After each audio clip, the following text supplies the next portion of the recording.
कोई की सामर्थ्यता नहीं कि तुम्हारे दुख को काट दे। सियोर वाले महाराज की भी सामर्थ्यता, दुनिया में कोई ऐसा महाराज नहीं हुआ जो तुम्हारे दुख को काट दे।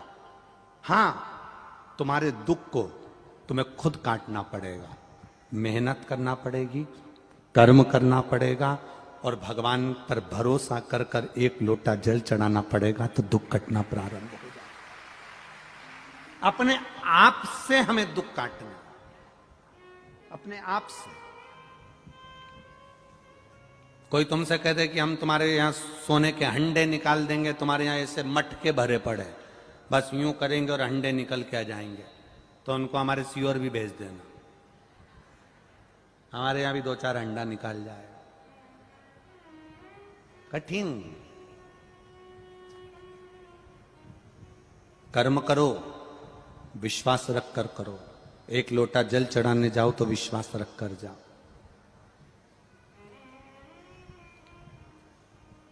परमात्मा को क्या चाहिए तुमसे? केवल तुम्हारा किया गया भजन।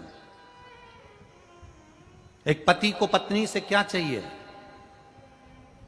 एक पति का जन्मदिन आया, शादी की सालगिरह आई, पति पत्नी, पत्नी ने बहुत प्रेम से पति से कहा, आज मैं बड़ी खुश हो गई हूं अपन दोनों की, आज 25वीं शादी की सालगिरह है।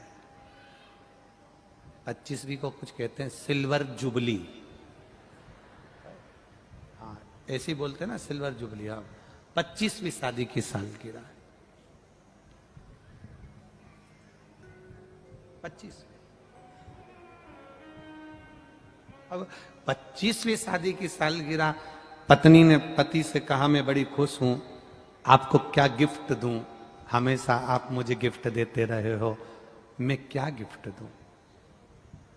पति ने केवल एक ही शब्द कहा, गिफ्ट भले मत दे पर मेरी इज्जत करना चालू कर दे।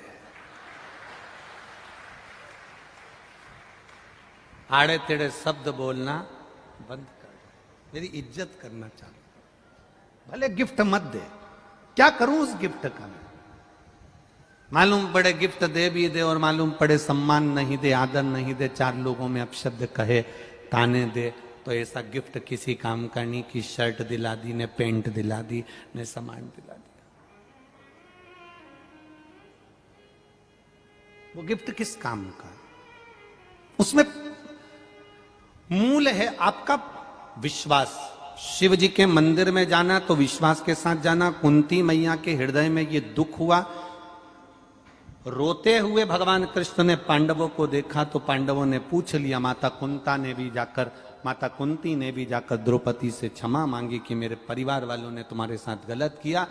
पर आज दुख इस बात का है, माता कुंती कहती है, तकलीफ इस बात की है, माता कुंती कहती है कि ये मेरा गया हुआ वैभव, अब मेरे बेटे वन वन घूमेंगे, इनको वापिस राज सिंहासन कैसे मिले?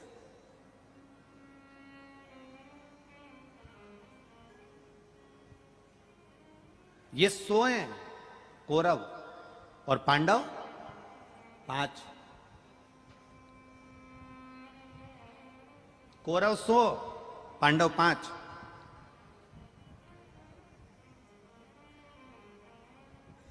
और जहां दम वहां हम। आज की दुनिया है,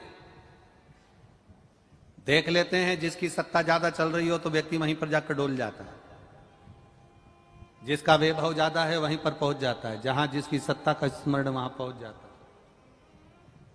कहा क्या करा जाए?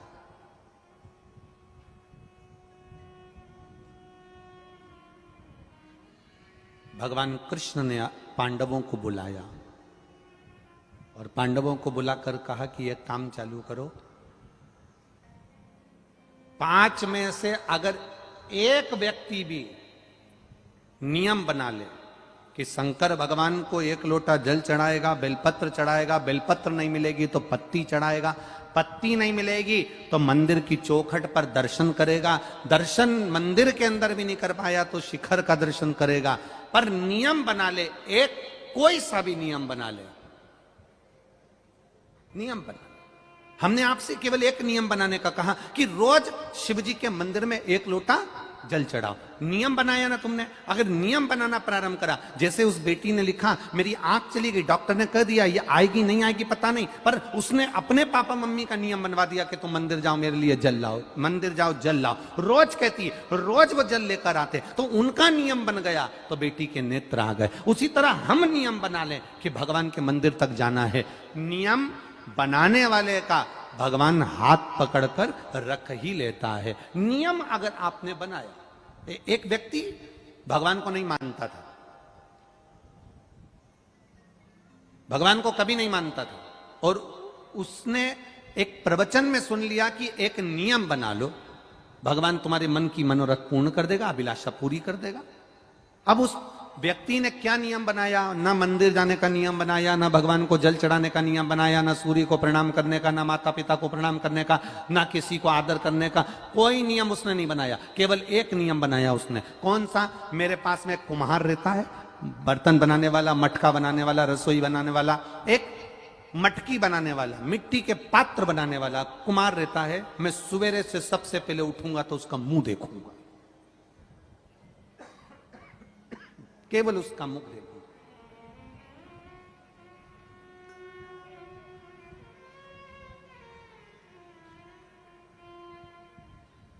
बंद हो गई क्या? चालू कर दो। एक नियम बना लो, और जब एक नियम आप बना लोगे तो उस व्यक्ति ने नियम बनाया कि मेरे पास में कुम्हार रहता है, उस कुम्हार का मैं मुंह देखूंगा जो मट्टी के बर्तन बनाता। अब सुबह से उसका मुंह देखता, रोटी खा लेता, जब तक रोटी नहीं खाता जब तक उसका मुंह नहीं देख लेता, मुंह देखता रोटी खा लेता। एक दिन कुम्हार कहीं चले गया, इसको दिखा ही नहीं, कुम्हार के घर पर गया। कुम्हार कहाँ गया? तो कि मिट्टी लेने गया। कुम्हार मिट्टी लेने गया था, वहां पहुंच गया वहां हो रहा है, चालू कर रहा है, कर रहा है। कुम्हार मिट्टी लेने के लिए गया था और पड़ोसी उसको ढूंढते ढूंढते पहुंच गया। अब ढूंढते ढूंढते गया, कुम्हार मिट्टी को खोद रहा था, खोदते खोदते कुम्हार को उसमें से एक हंडा सोने का मिल गया। हंडा मिल गया, इसने हंडा नहीं देखा जो पड़ोसी गया था, ये तो कुम्हार का मुंह देखने के लिए गया था। इसको हंडा दिखा, इसने हंडा हेड़ा, इतने में पड़ोसी ने कुम्हार का मुंह देखा और चिल्ला कर बोल दिया, मैंने देख लिया। अब कुम्हार को लगा इसने हंडे को देख लिया, ये जाएगा राजा के पास में और पूरा पैसा वहां राजा को दिलवा देगा, इससे अच्छा है कि आधा इसको दे दूं आधा मैं रख लूं। कुम्हार इसके पास गया, घर पहुंचा, भैया तूने जो देखा ले आधा तू ले ले, और आधा सोने की मुद्रा उसने पड़ोसी को दे दी और आधी खुद रख ली। उस पड़ोसी ने कहा, मैंने सोने की मुद्रा का हंडा नहीं देखा था, मैंने तो तेरा नियम बनाया था कि बस तेरा मुंह देखूंगा। संत ने कहा था, एक नियम अगर कोई बना लेता है उसको पूर्ण परमात्मा कर कर भंडार भर ही देता है, ये निश्चित है। तूने नियम बनाया, मैंने नियम बनाया तेरा मुख देखने का, और मुझे प्राप्त हुआ, सोने की मुद्राएं प्राप्त हो गई। भगवान कृष्ण ने कहा, पांडवों तुम में से अगर एक ने भी नियम बना लिया शंकर भगवान को जल चढ़ाने का, शिव को बेलपत्र चढ़ाने का, शंकर की आराधना करने का, शंकर की पूजन करने का, शंकर भगवान का गुणगान करने का, यदि एक ने भी नियम बना लिया तो ये मेरा विश्वास कहता है, ये मेरा भरोसा कहता है कि तुम्हें अगर वो 100 भी है ना तो वो 0 के बराबर हो जाएंगे और तुम 500 के बराबर हो जाओगे। करो नियम, अपने नियम को मत तोड़ो, अपने नियम को समाप्त मत करो। अब पांडवों ने नियम बनाया, युधिष्ठिर कहते हैं कि भगवान शंकर की पूजन का नियम कौन बनाएगा? युधिष्ठिर कहते हैं मैं बना लेता हूं। इतने में अर्जुन बोले, आपको बहुत काम रहता है, आप नियम मत बनाओ। भीम कहता है मैं दिन भर खाने में लगा रहता हूं, मेरे से भूखा रहा नहीं जाता, मैं नियम नहीं बना सकता। नकुल सहदेव मना कर दिया। अर्जुन ने नियम ले लिया, जब तक महादेव की पूजन नहीं कर लूंगा, जब तक शंकर भगवान के शिवलिंग पर एक लोटा जल नहीं चढ़ा लूंगा, जब तक शंकर जी की आराधना नहीं कर लूंगा, तब तक मैं भोजन नहीं करूंगा। ये नियम बना। जब तक शिव जी की आराधना नहीं करूंगा, शंकर भगवान को एक लोटा जल नहीं चढ़ाऊंगा, तब तक मैं भोजन नहीं करूंगा। नियम बना लिया। मेरा आप सबसे निवेदन, एक नियम आप भी बनाओ, सारी समस्या का हल अपने नजदीक में जो शंकर जी का मंदिर हो वहां पर जाकर एक लोटा जल चढ़ाओ प्रतिदिन। हां, बीच में अगर कहीं कोई काम अड़ गया, कोई तकलीफ आ गई, कोई कारण आ गया, ब्याह शादी हो गए, कोई फंक्शन आ गया, कोई दुख तकलीफें आ जाती हैं, हो जाए, कोई बात नहीं, 5 दिन 7 दिन 8 दिन छोड़ दिया, फिर पर नियम बना। जितने लोग कथा सुन रहे हैं आस्था चैनल पर, जितने लोग कथा सुन रहे हैं फेसबुक यूट्यूब पर, और जितने लोग इस छत्रपति संभाजी नगर की भूमि पर कथा सुन रहे हैं, एक नियम बना लेना कि हमारे घर से एक लोटा पानी भगवान शंकर के मंदिर रोज जाएगा। मैं जाऊं, चाहे पति जाए, चाहे बेटा जाए, चाहे घर का जाए, पर जाएगा जरूर। वैसे तो नियम बनाओ कि घर का प्रत्येक व्यक्ति एक लोटा जल शिव जी को चढ़ाए, प्रत्येक व्यक्ति, क्योंकि उसका खाया उसको काम आएगा, तुम्हारा खाया तुम्हें काम आएगा। तुम्हारे दुख को तुम मिटाओगी, उसके दुख को वो मिटाएगा। नियम बना। अर्जुन ने नियम ले लिया, जब तक शंकर भगवान के शिवलिंग की पूजन नहीं करूंगा तब तक भोजन नहीं करूंगा। नियम बन गया। अब अर्जुन वन वन घूम रहे हैं, वन वन घूमते घूमते अर्जुन को आज 3 दिन हो गए और शंकर जी का कोई मंदिर नहीं मिला। शिव जी का कोई मंदिर अर्जुन को मिला ही नहीं, प्राप्ति नहीं हुआ।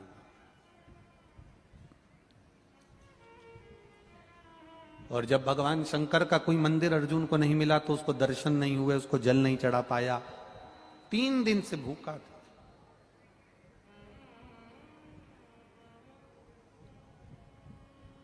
तीन दिन से भूखा। युधिष्ठिर ने भीम से कहा, भीम अर्जुन भूखा है, 3 दिन हो गए भोजन नहीं करा। जहां पर विश्वास होता है वहां परमात्मा प्रकट होता है। गंगोत्री से गंगा सागर तक की यात्रा तो एक मुर्दा भी कर लेता। बोलो सही है कि गलत है? गंगोत्री में मुर्दे को पटक दो पानी में गंगा जी के अंदर, तो वो बहता बहता बहता बहता बहता बहता कहां तक पहुंच जाएगा? बोलो, जम के बोलो, गंगा सागर तक पहुंच जाएगा। गंगोत्री से गंगा सागर की यात्रा तो एक मुर्दा भी कर लेता है। तुम्हारे जिंदा रहने की पहचान वो होती है कि गंगा सागर से गंगोत्री तक की यात्रा करी जाए, अर्थात नीचे से ऊपर चढ़ा जाए, मतलब मेहनत कर कर आगे बढ़ा जाए। करोड़ों की संपदा कोई छोड़कर चले गया, आप ऐशो आराम की जिंदगी जी रहे हो वो अलग बात है, पर आपने कितनी मेहनत करी वो देखा जाता है। गंगा सागर से गंगोत्री तक की यात्रा किसने करी? अर्थात हम ये नहीं कह रहे कि आप गंगा सागर से गंगोत्री जाओ, हमारा तो इतना कहना है कि नीचे से ऊपर चढ़ने का प्रयास करो, एक एक सीढ़ी चढ़ने का प्रयास करो, मेहनत कर कर आगे बढ़ने का प्रयास करो। अपने कर्म को करते करते आगे बढ़ने का प्रयास करो। खेती में अगर बीज बो रहे हो, फसल लगा रहे हो, खेती कर रहे हो, बखर चला रहे हो, खेती करने का प्रयास कर रहे हो, तो ये मत मन में सोचना कि पिछली बार की फसल बिगड़ गई थी, अब की बार की भी फसल बिगड़ नहीं जाए, पाला ना पड़ जाए, पानी ना गिर जाए, ऐसा ना हो जाए, वैसा ना हो जाए, कहीं आंधी तूफान ना पड़ जाए। ना ना ना ना, पहली बार की फसल बिगड़ी थी, वो तुमने अपने भरोसे पर करी थी। अब की बार खेत में अगर बीज बो तो महादेव के भरोसे पर बोना, फसल वो देगा। हम जमीन को अपना समझ रहे हैं, बैल को अपना समझ रहा है, बखर को अपना समझ रहा है, काम को हम शास्त्र कह रहा है जिस दिन तुमने पूरा की पूरा काम, पूरा की पूरा परिवार, सब कुछ परमात्मा के भरोसे छोड़ दिया, फिर वो जाने।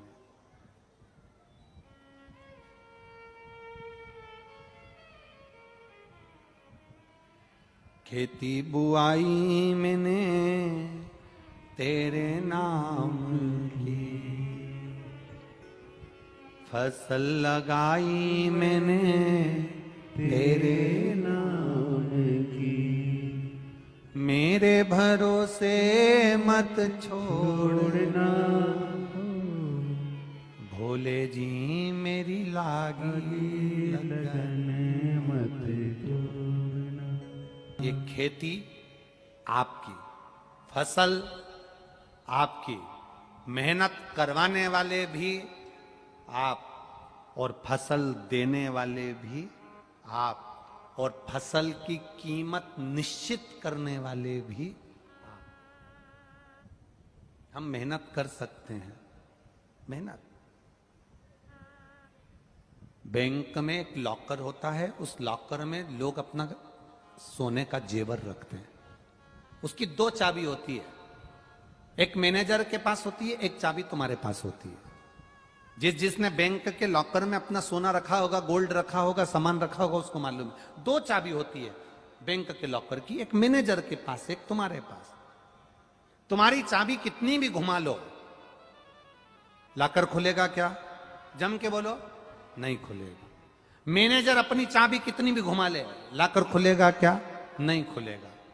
तुम अपनी चाबी घुमाओ, मैनेजर आएगा, अपनी चाबी लगाकर घुमाएगा और लॉकर खुल जाएगा। उसी तरह तुम मेहनत की चाबी घुमाते रहो, मेरा भोलेनाथ चाबी लाकर घुमाएगा तुम्हारे भाग्य की और कार्य हो जाएगा। भाग्य की चाबी वो घुमाता है, मेहनत की चाबी आपको घुमाना है।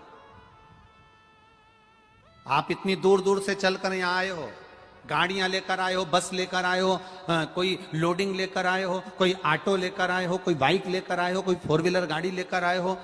एक एक दो दो किलोमीटर दूर तुम्हारी गाड़ी रोक दी, तुम वहां से पैदल चलकर यहां तक चलकर आए हो। तुमने इतनी मेहनत कर कर अगर यहां तक पहुंचे हो, इतनी मेहनत कर कर, तो तुम्हारी मेहनत खाली तो नहीं जा सकती। देगा तो वो, भरेगा तो वो, तुम आए उसके दरवाजे पर हो। शरीर में श्वास रहेगी तो शरीर चलेगा। तुम्हारी कथा सुनने में अगर तुम्हारा विश्वास है कि मैंने सियोर वाला महाराज के मुंह से कथा सुनी है, एक लोटे जल का महत्व देखा है, एक बेलपत्री का महत्व देखा है। उन्होंने कहा था 5 जगह पर बेलपत्री रखकर जल चढ़ाना, मतलब पक्का है कार्य होगा अगर विश्वास रखकर चढ़ाओगे। उन्होंने कहा था शिवलिंग पर जल चढ़ाकर आधा जल बचा हुआ बेलपत्री के पेड़ के नीचे चढ़ाना, मतलब उन्होंने कहा है विश्वास है। व्यास पीठ से बोला गया है, भरोसा विश्वास दृढ़ हो गया, पक्का हो गया, फिर तो महादेव को भी तुम्हारा काम करना ही पड़ेगा। विश्वास पक्का। ये विश्वास नहीं तो और क्या है? इतनी हवा चल रही थी, इतनी आंधी चल रही थी, टेंट उखड़ उखड़ के जा रहा था, तुम बैठे रहे विश्वास के बल पर, भरोसा पक्का कर कर। तो बाबा को भी सोचना पड़ा, ये बड़ी अड़ेली है, नहीं हटेगी। उसको भी सोचना पड़ता है भाई, उसको भी विचारना पड़ता है।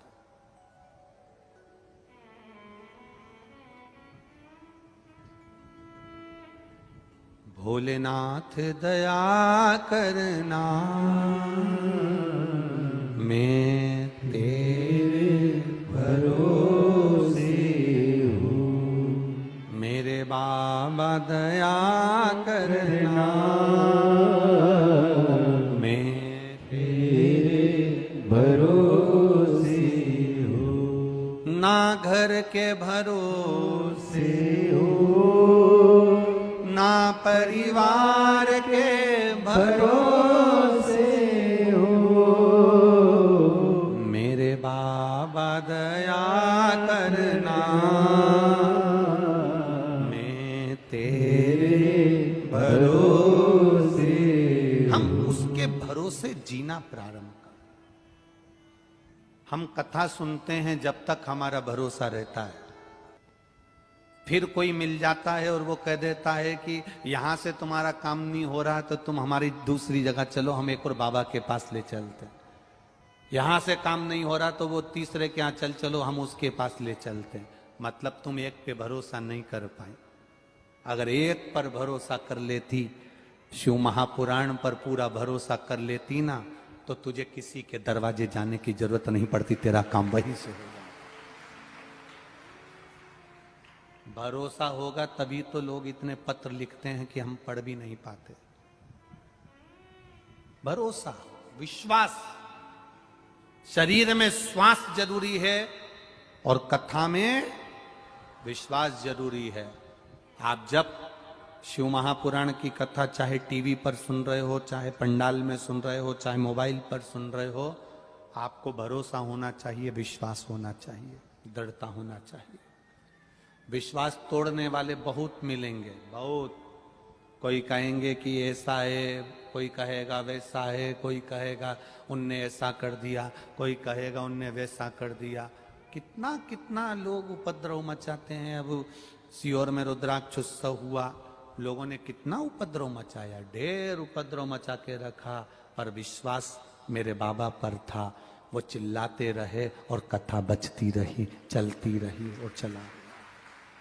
भीम ने कहा तुम चिंता मत करो। युधिष्ठिर से कहा भैया कल अर्जुन भोजन करेगा, पक्का है, तुम देखना कल अर्जुन भोजन को ग्रहण करेगा, निश्चित है।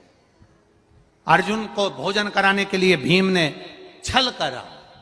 एक पेड़ की टहनी को, एक पेड़ के ठूट को काटा, काट कर उसको लाया, लाकर जमीन में गाड़ दिया, गाड़ कर उसके 4 बांस लगाकर, बांबू लगाकर उसके ऊपर छाया कर दी, और जो पेड़ का ठूट था उसके ऊपर माला पहना दी, पत्ती रख दी, और पत्ती रखकर, फूल रखकर, माला पहनाकर उसको त्रिपुंड लगा दिया, और अपने युधिष्ठिर से और अर्जुन से जाकर कहा जंगल में मुझे शंकर जी का मंदिर मिल गया। जंगल में मुझे शंकर जी का मंदिर मिल गया। शिव मंदिर जंगल में मिल गया? हाँ। युधिष्ठिर ने तुरंत अर्जुन से कहा अर्जुन इसके साथ जाओ और शंकर जी का दर्शन करके जल चढ़ा कर आओ। अर्जुन 1 लोटा जल सरोवर में से भरे, शंकर का गुणगान करते हुए नमः शिवाय नमः शिवाय नमः शिवाय ओम नमः शिवाय बोलते हुए शंकर के मंदिर में पहुंच गए। शिव जी का शिवलिंग देखा, अर्जुन प्रसन्न हो गए। प्रसन्न होकर उन्होंने जल चढ़ाया, जल चढ़ाकर वापिस आए। आने के बाद माता कुंती से, द्रौपदी से कहा भोजन दो। भोजन सामने आया, अर्जुन ने भोजन करा। जैसे ही भोजन करा, अर्जुन बस भोजन आधा कर चुके थे और भीम ठहाका लगाकर हंस दिए। भीम ठहाका लगाकर हंस दिए, क्योंकि उसको मालूम था कि मैंने इसको बेवकूफ बना दिया। उसको मालूम था मैंने इसको बेवकूफ बना दिया। भीम ठहाका लगाकर हंसे, और भीम जब ठहाका लगाकर हंसे तो युधिष्ठिर को रास नहीं आया, नकुल सहदेव को रास नहीं आया, अर्जुन को रास नहीं आया कि अर्जुन आज भोजन कर रहा है, 3 दिन में भोजन कर रहा है और तुम हंस रहे हो, तुम हंस रहे हो। जब एक पत्थर को लोग पूजते हैं तो बहुत सारे ठहाका लगाने वाले मिल जाते हैं जो तुम पर हंसेंगे।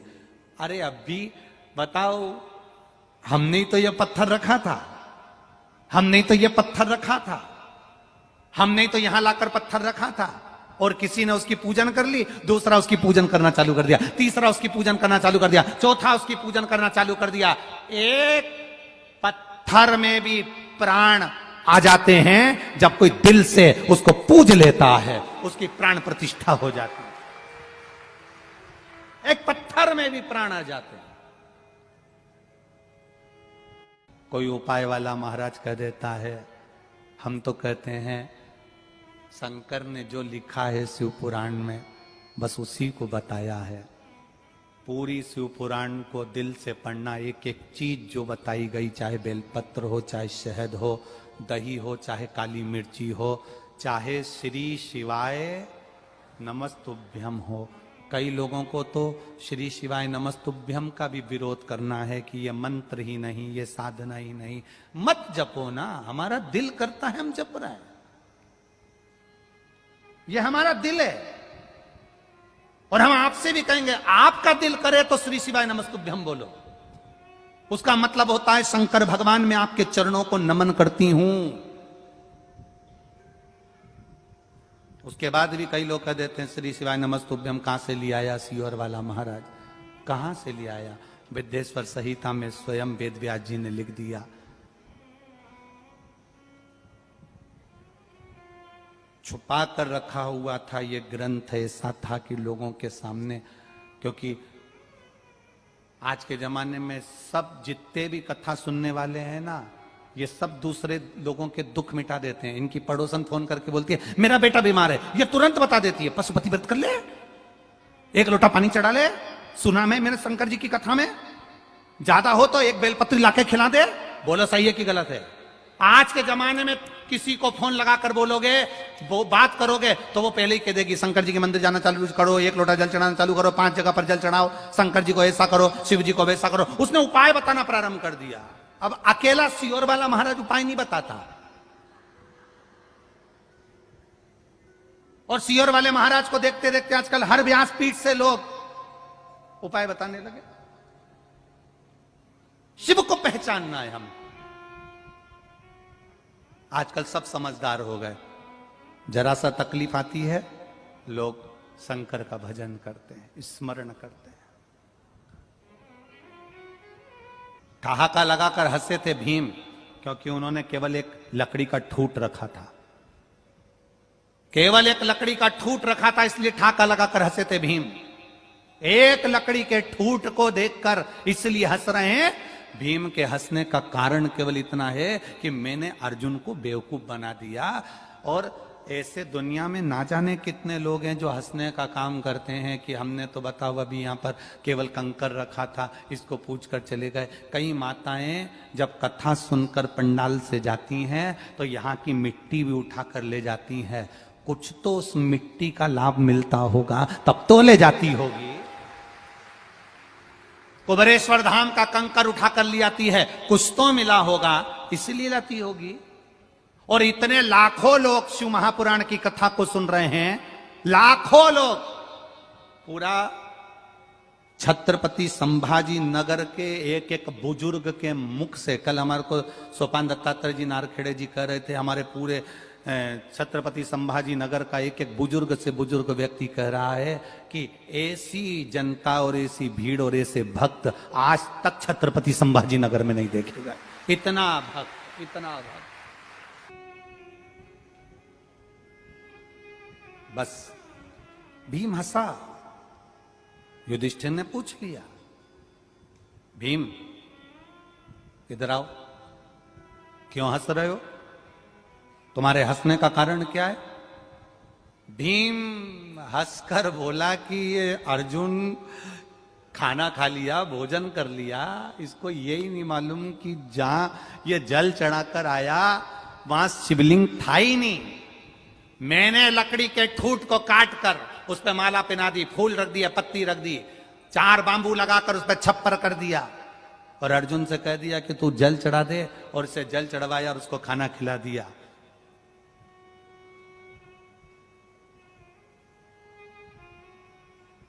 बन गया ना बेवकूफ?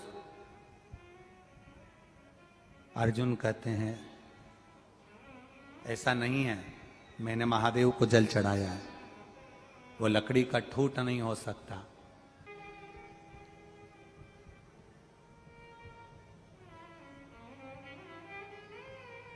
आप कुबेरेश्वर धाम पर जाएंगे तो हमने एक केदार शिला रखी है, करें दर्शन आप लोगों ने? एक बड़ी सी शिला, केदार शिला उसका नाम है, आप उसका दर्शन करिए। केवल उस पर आपका हाथ का स्पर्श मात्र, ये 2 हाथ का स्पर्श, उस केदार शिला का महत्व ही यही है। जो संतान प्राप्ति के लिए आते हैं वो हल्दी का छापा लगा देते हैं, जो शादी के लिए आते हैं वो कुंकू का छापा लगा देते हैं। बस केदार शिला पर हाथ का स्पर्श करते हैं, पूजन करते हैं और बाबा से विनती कर कर जाते हैं, और बाबा भंडार। उस केदार शिला का स्मरण, कंकर शिला का भाव व्यक्त किया। हंस दिए, भीम को हंसी आ गई, भीम को हंसी, ठहाका लगा रहा है भीम। ऐसे दुनिया में कई लोग हंसेंगे। आप सीहोर आएंगे कंकर शंकर की भूमि पर तो लोग कह देंगे क्या रखा है वहां, क्यों जा रहे हो वहां, शंकर जी का मंदिर भी नहीं बना अभी तो, शिव जी भी नहीं बैठे अभी तो, क्या करोगे वहां जाकर। हम दूसरे की क्या बात करें, कुछ लोग ऐसे भी मिल जाएंगे अपने भी, जो आप आएंगे तो आपको वहीं से कह देंगे क्या रखा है वहां पर, क्या करोगे जाकर, जाना है तो यहां जाओ वहां जाओ, क्यों आते हो कुबेरेश्वर धाम। पर जो विश्वास लेकर आया, भरोसा लेकर आया, उस दृढ़ता के साथ आया है, उस भूमि के कंकर को शंकर मानकर आया है, वहां बैठकर 108 बार श्री शिवाय नमस्तुभ्यम कहकर गया है, वो झोली भरकर वापिस आया है, करोड़ों का धन लेकर आया है, संपदा लेकर। क्या वर्णन करें हम उस कुबेर भंडारी की भूमि का। एक नेपाल की एक महिला बाबा के यहां आई, गई थी महाकाल दर्शन करने, और बाबा के यहां आकर बस उसने कहा मेरा बहुत बड़ा केस चल रहा है बाबा, साथ ले, बस बहुत है, साथ ले।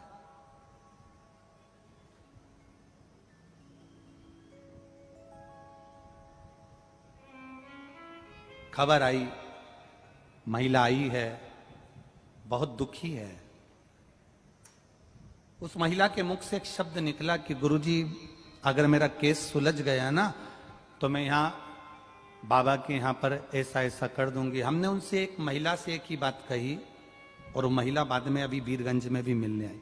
हमने उनसे एक ही बात कही, आप ये मत बोलो कि आप क्या कर दोगे, बस आप तो बाबा से ये कहो कि भोला सब दुख ओ भोला सब दुख। आप तो बाबा से जाकर बस इतना कहो कि मेरा ये दुख है, काट देना। आपको ये नहीं कहना है कि मैं ऐसा करूंगी। भगवान कोई लालची नहीं है कि तुम करोगी इसलिए तुम्हारा काम करेगा। भगवान से तुम इतना कहो कि मेरी ये झोली भर देना बस, और बाबा को हाथ लगाओ, छापे लगाओ और जाओ यहां से, जाओ यहां से। गई, 20 दिन भी नहीं हुए और उसने खबर कर दी आशीष भैया को कि मंदिर में बाबा जब विराजे और बाबा की जो शिलालेख हो उस सबको चांदी से पूरे मंदिर को जड़ दो। बाबा ने इतनी कृपा कर दी। ये शिव तत्व है, ये शंकर औघड़ी है, औघड़ी। आप बाबा को ये कहकर मत आओ कि मैं ऐसा करूंगी, नहीं है। हमारे बाबा को तुम्हारा लालच नहीं चाहिए, हमारे बाबा को तुम्हारा लोभ नहीं चाहिए। तुम तो जल चढ़ाओ, पूजन करो, कंकर शंकर को पूज लो। तुम कुबेरेश्वर धाम पर आए हो तो शिव की आराधना करो, 1 रुपया भी मत दो। तुम तो भगवान का भजन करो केवल। वहां आए हो, उस भूमि के महत्व को जानो, वहां बुराइयां मत ढूंढो, वहां बैठकर केवल शंकर में, कंकर में शंकर को ढूंढने का प्रयास करो। दे दे तब तुम मत कहना कि मैं क्या दूंगी।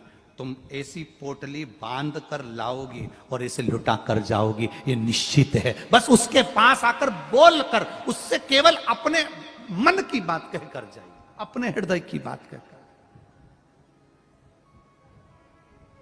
हंसेंगे लोग, ठहाका लगाएंगे लोग, बहुत ताने देंगे लोग, बहुत हंसेंगे लोग। हम पे ही हंसते हैं। मेरा महादेव है वहां, मैंने जल चढ़ाया है और जल उसी पर चढ़ाया है और जल उसी ने स्वीकार करा है। युधिष्ठिर कहते हैं चलो भीम, तुम कह रहे हो कि लकड़ी का ठूट है, तूने गाड़ा था। अर्जुन कह रहा है कि मेरा महादेव है। चलो अभी की अभी नकुल, सहदेव, अर्जुन, युधिष्ठिर, कुंती सब चले, द्रौपदी भी चली। भगवान महादेव के उस लकड़ी के ठूट को, जिसको महादेव बनाकर रखा था, युधिष्ठिर ने कहा भीम पहले तुम परीक्षा दे दो। तुमने लकड़ी का ठूट गाड़ा था, शिवलिंग बनाकर रखा था, तो एक काम करो, तुमने गाड़ा तो तुम्हें उखाड़ दो। तुमने गाड़ा है, तुम उखाड़ो। अगर ये लकड़ी का ठूट उखड़ गया तो समझ लो कि ये लकड़ी का ठूट है, तुमने गाड़ा था।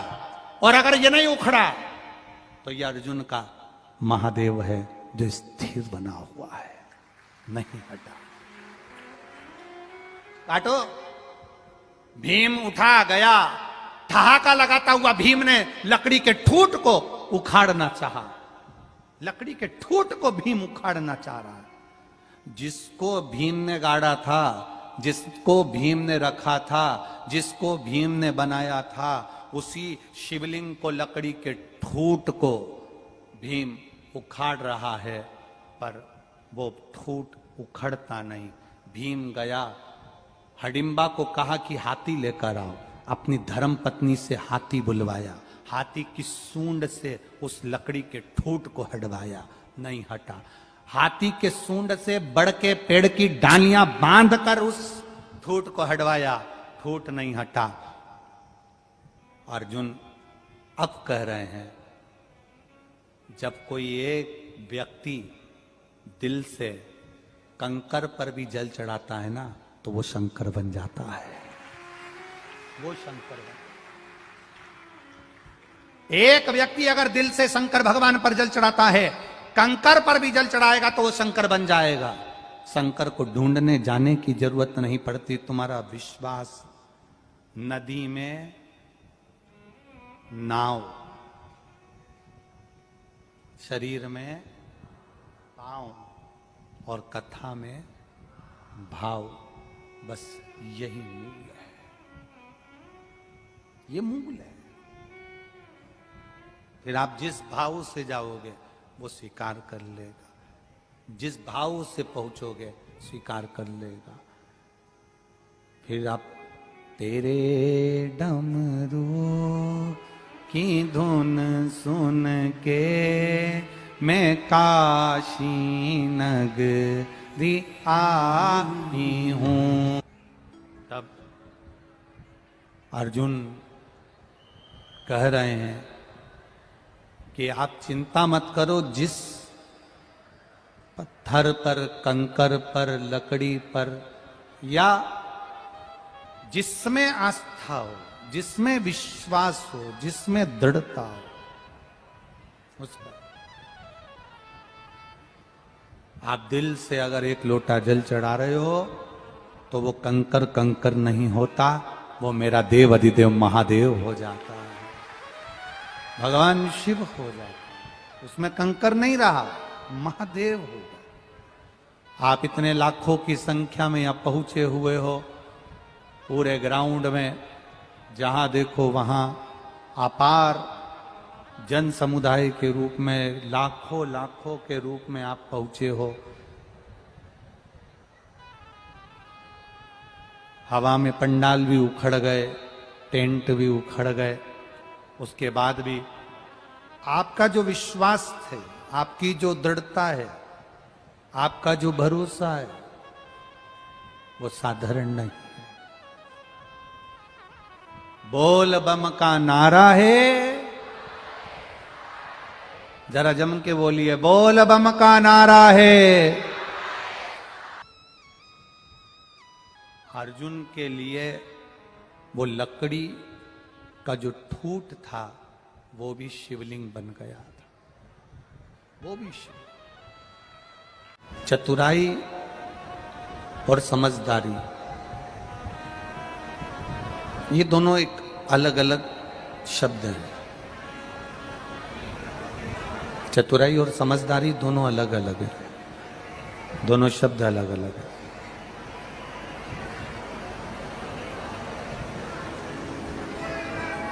आप किसी को धोखा दे रहे हो,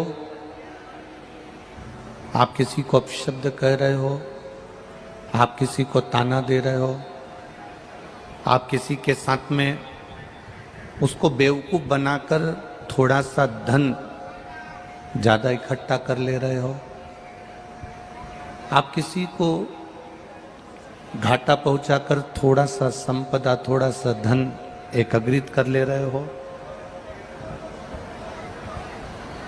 इसको समझदारी नहीं कहेंगे।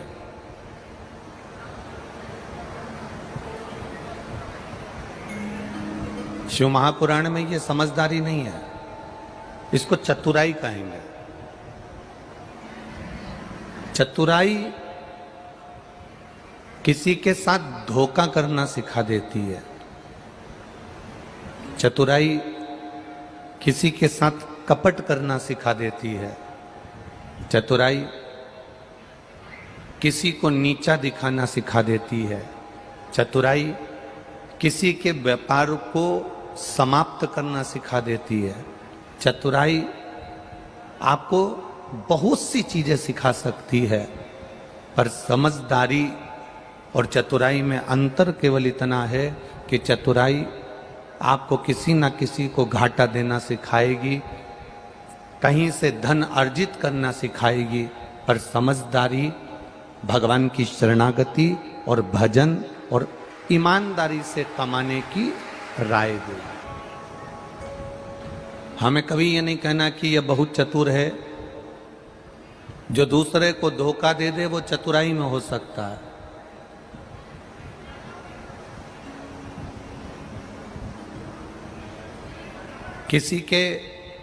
किसी व्यक्ति को बेवकूफ बना देना ये समझदारी नहीं है, इसको चतुराई कह सकते हैं। किसी के धन को खा जाना इसको चतुराई कह सकते हैं। किसी की प्रॉपर्टी को अपना बना लेना इसको चतुराई कह सकते हैं। पर समझदारी उसको कहा गया, समझदारी उसको कही गई कि आप कमाओ, धन लेकर आओ, पर किसी दूसरे का नहीं। आप बंगला बनाओ, पर किसी दूसरे की प्रॉपर्टी पर नहीं। आप जमीन बनाओ, पर किसी की कब्जा करी हुई नहीं।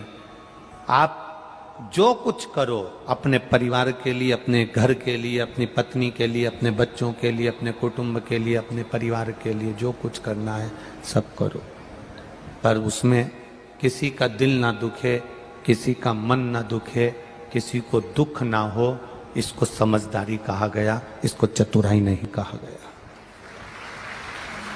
इसको केवल समझदारी कहते हैं। इसको समझदारी कि आप ना अपने परिवार का बुरा होने दे रहे हो, ना आप दूसरे के परिवार का बुरा होने दे रहे हो।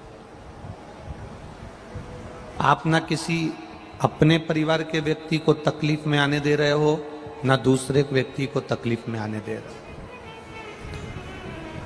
33 कोटि देवी देवताओं में केवल एक देव अधिदेव महादेव एक ऐसे हैं जो दूसरे का भी भला कर रहे हैं और अपना भी भला कर रहे हैं। और अपने भक्तों से भी मेरा महादेव कहता है कि भूल से भी अपने शरीर के द्वारा, अपनी आत्मा के द्वारा, अपने चित्त के द्वारा, अपने मन के द्वारा, अपनी बुद्धि के द्वारा, अपने द्वारा किसी का दिल ना दुखे, किसी को कष्ट ना हो, किसी को तकलीफ ना हो। इस मन के द्वारा, इस चित्त के द्वारा, इस बुद्धि के द्वारा, इस शरीर के द्वारा, आपके द्वारा किसी का दिल नहीं दुखना चाहिए, किसी का मन नहीं दुखना चाहिए। हम तो यहाँ तक कहते हैं, शिव महापुराण यहाँ तक कहती है, आपके परिवार वाले राजी हों कि शिव महापुराण में चलना है, जाना है या जाएंगे, वो कह दें कि जाओ तो जाओ, वो मना कर दें तो आप शिव पुराण में भी मत जाओ। घर में रहकर टीवी पर कथा सुन लो, मोबाइल पर सुन लो। वो कहें कि तुम काम के टाइम कथा मत सुन, बाद में सुन लो। आजकल तो इतने अच्छे अच्छे साधन हो गए कि मोबाइल में रख लो, बाद में जब सब दुकान चले जाएं, कोई व्यापार में चले जाए, कोई स्कूल चले जाए, फ्री जब समय मिल जाए तब छत्रपति शिवाजी यहाँ संभाजी नगर की कथा को निकाल लिया और सुन लिया। किसी का दिल दुखाकर भजन भी नहीं किया जाता। मेरे महादेव को भी नहीं आती। भस्मासुर ने वर मांगा, ऐसा वर दे दो मैं जिस पर हाथ रखूं वही भस्म हो जाए। अगर चतुराई आती तो भस्म होने का आशीर्वाद देते क्या? नहीं। भोले थे, चतुराई नहीं आती। समझदारी थी मेरे भोलेनाथ में, पर उन्होंने वर दे दिया तू जिस पर हाथ रखे वही भस्म। चतुराई थी उस भस्मासुर में जो शिवजी पर ही हाथ रखने चला गया। चतुराई थी भस्मासुर में तो वो शिवजी पर हाथ रखने चला गया। शंकर जी दौड़ते दौड़ते दौड़ते दौड़ते दौड़ते दौड़ते भगवान विष्णु के पास पहुंच गए, क्योंकि उनको मालूम है ये भी चतुर है तो उसका नाम भी चतुर नारायण है, मैं उसके पास चले जाता हूं। अगर ये चतुर है तो मैं चतुर नारायण के पास चले जाता हूं, और चतुर नारायण के पास पहुंच गए।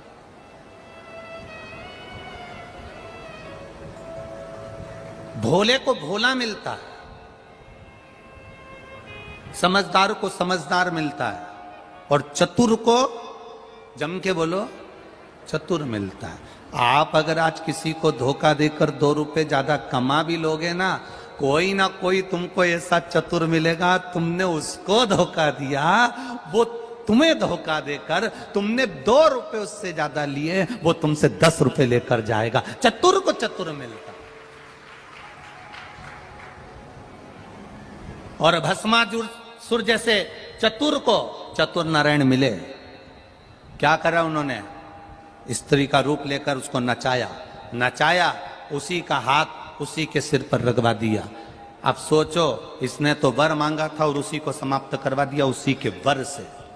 चतुर को चतुर मिल जाता है, भोले को भोला मिलता है, सहज को सहज मिलता है।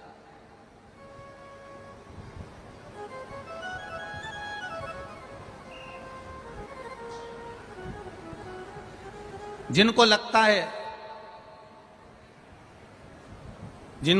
है मेरी शादी होगी तो ना जाने सास कैसी मिलेगी, शादी होगी ना जाने ननंद कैसी मिलेगी, मेरा उनसे निवेदन है, अगर आप अच्छे हो ना तो आपको ये कुछ कहने की जरूरत नहीं है।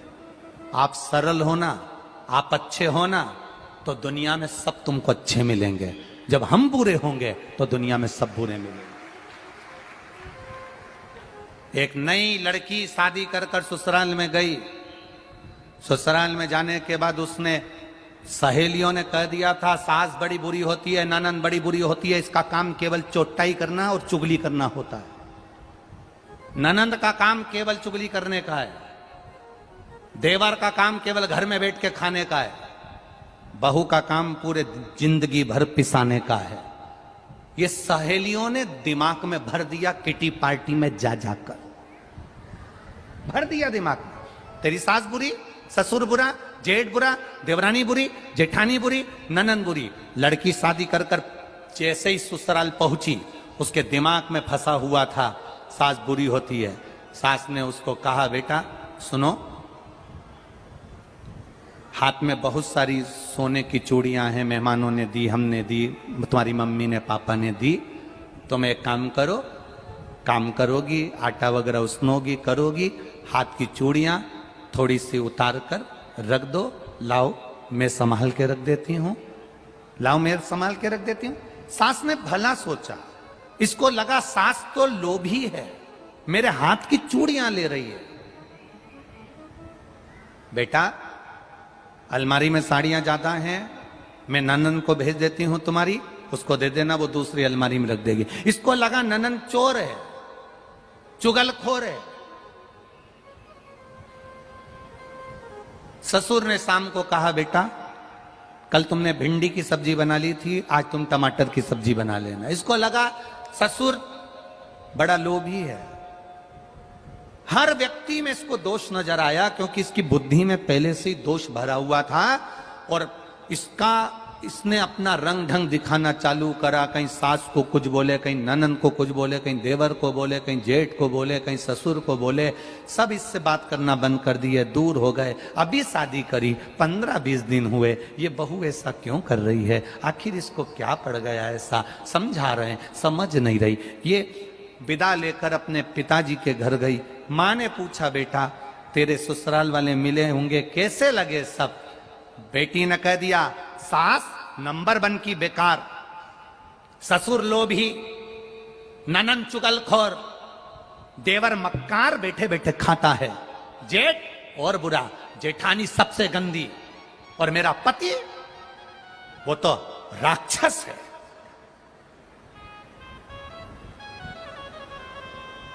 तो तेरे पड़ोसी तो अरे पड़ोसी नंबर 1 के बेकार, इतने घटिया, इतने गंदे, जिनका मुंह देखना पसंद नहीं मेरे को।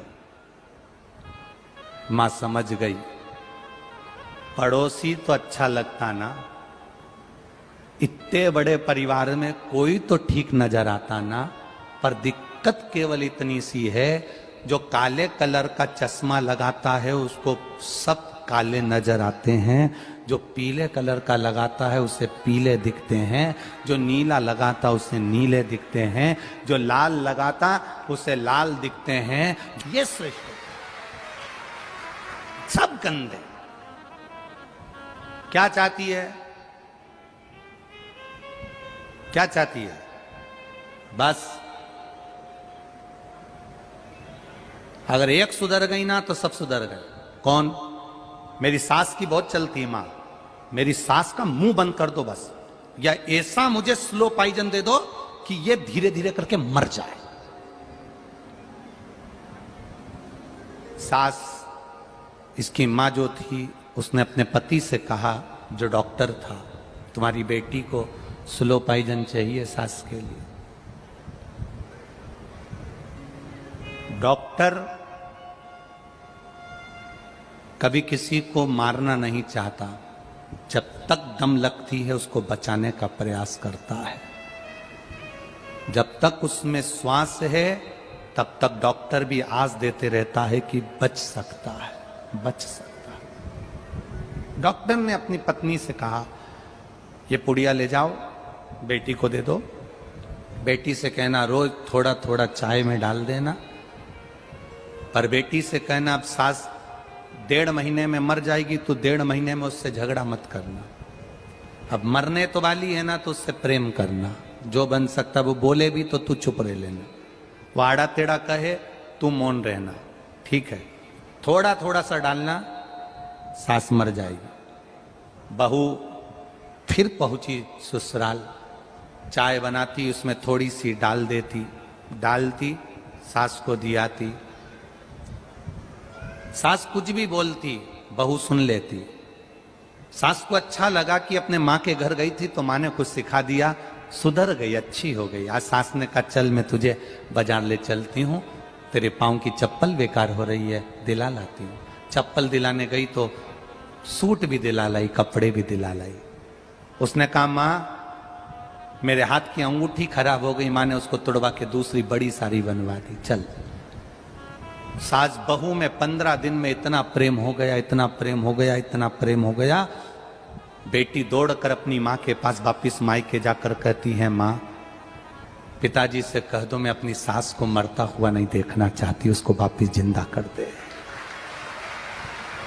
हम सुधर गए, हम अपने आप को संवार लें। ना सास बुरी होती है ना बहू बुरी होती है। बुरा समय होता है, वक्त होता है, उस समय को थोड़ा सा टाल दीजिए, अपने आप आपकी जिंदगी संवर जाएगी, अपने आप आपका जीवन संवर जाएगा।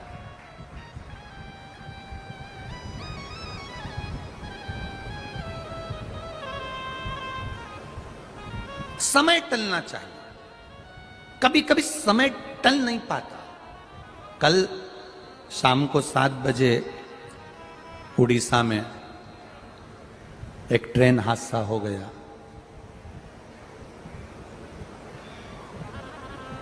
दो 250 लोगों के प्राण चले गए और 900 लोग हॉस्पिटल में पड़े हुए हैं।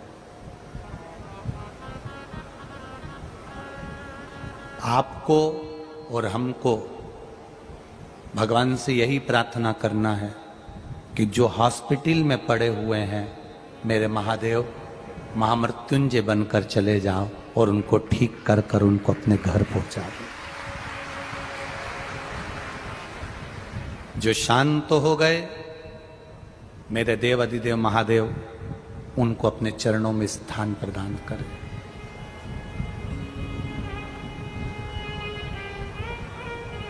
बहुत छोटा सा जीवन है।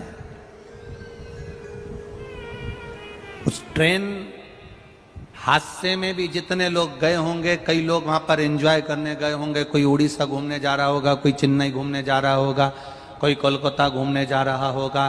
गर्मी का छुट्टी है, अपने बच्चों अपने परिवार के साथ एंजॉय करने जा रहे होंगे, घूमने फिरने जा रहे होंगे।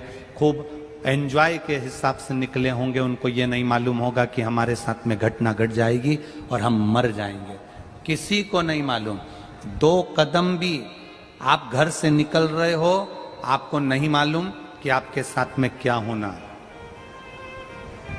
नेपाल की कथा में एक बात कही थी, पर्स में क्या इतने लोग गए होंगे तो इनके पर्स में क्या गोली नहीं होगी, दवाई नहीं होगी? बोलो ईमानदारी से, होगी कि नहीं होगी? सिर दर्द की गोली, हाथ पे दर्द की गोली, सिर की गोली, आंख का ट्यूब, कहीं घुटना दुखे उसकी दवाई, हर एक। आप भी आए हो इतने सारे लोग कथा सुनने के लिए, आपका भी पर्स खोल कर देखो, उसमें भी कोई ना कोई टेबलेट, कोई ना कोई दवाई पड़ी होगी।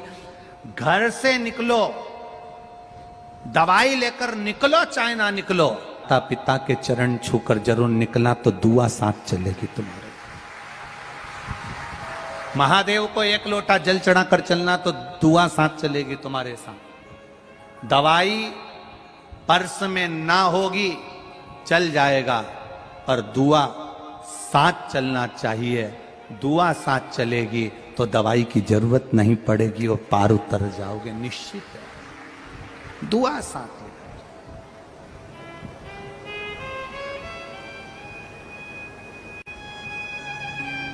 भजन के बल को बढ़ाओ। जीवन का कोई भरोसा नहीं है, कोई सार तत्वता इस शरीर की है ही नहीं।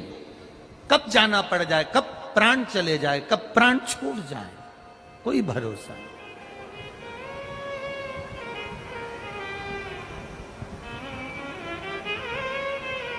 श्वास रुक जाएगी चलते चलते, क्षमा बुझ जाएगी जलते जलते, दम निकल जाएगा रोशनी का, क्या भरोसा है इस जिंदगी का। ये जीवन का कोई भरोसा नहीं, कोई भरोसा। कोई कहे आपसे भगवान को पाने के लिए भूखे रहना पड़ेगा, कोई कहे आपसे, हम तो यहां तक कहते हैं कि एकादशी का व्रत भी करो तो भूखे मत रहो, दिन भर चरो और एकादशी करो। हम तो यहां तक कहते हैं खिचड़ी खा ली, फिर भूख लगी चिप्स खा जाओ, चिप्स खाने के बाद भी भूख लगे 1-2 घंटे बाद तो पपीता खा जाओ, पपीता खाने के बाद भी भूख लगे तो 2-4 सेव फल निपटा जाओ, उसके बाद भी भूख लगे तो 1 गिलास दूध गर्म करके फिर पी जाओ, फिर भूख लगे तो राजगिरा की पूड़ी बनाकर खा जाओ, और भूख लगे तो आलू को उबाल के उसको पीस के उसका हलवा बना के खा जाओ, और भूख लगे तो 1-2 किलो केला, पपीता, सेव फल और खा जाओ, पर भूखे मत रहो। तुम तो खूब आराम से खाओ, दिन भर चरो और एकादशी करो, पर भगवान की भक्ति में कमी मत लो। भगवान के भजन में कमी नहीं आना चाहिए तुम्हारे। तुम भूखे रह जाओ और भगवान का भजन ना करो। कोई कोई व्रत ऐसा होता है जिसमें आप लोग भूखे रहते हो, जैसे वो करवा चौथ का व्रत रहता है, उसमें तुम लोग कितने भूखे रहते हो, कितने है? एक बार कोई इंटरव्यू ले रहा था करवा चौथ के व्रत का टीवी पर, तो पत्नी से इंटरव्यू लेने की जगह वो पति से इंटरव्यू ले रहा था। आप कुछ बोलिए करवा चौथ के लिए। उन्होंने अपना उत्तर दिया, ये सब बोला। बाद में पति उठकर गया, छत पर वापिस आया तो इंटरव्यू वालों ने पूछा तुम कहां गए थे? तो कि चांद देखने गया था। तो कि व्रत किसका है? पत्नी का। तो तुम चांद देखने काय को जा रहे हो? उसने सुबह से मुझे कुछ खाने नहीं दिया है, भगवान से प्रार्थना कर रहा हूं तू निकल जा, ये एक बार तुझे देख लेगी तो मुझे खाने को दे देगी। ये मैं उससे बोली थी कि जब मैं भी नहीं खा रही तो तुम काय को खा रहे, इसलिए मुझे खाने को नहीं। मैं भगवान से प्रार्थना कर रहा हूं कि चंद्रदेव तुम निकल जा।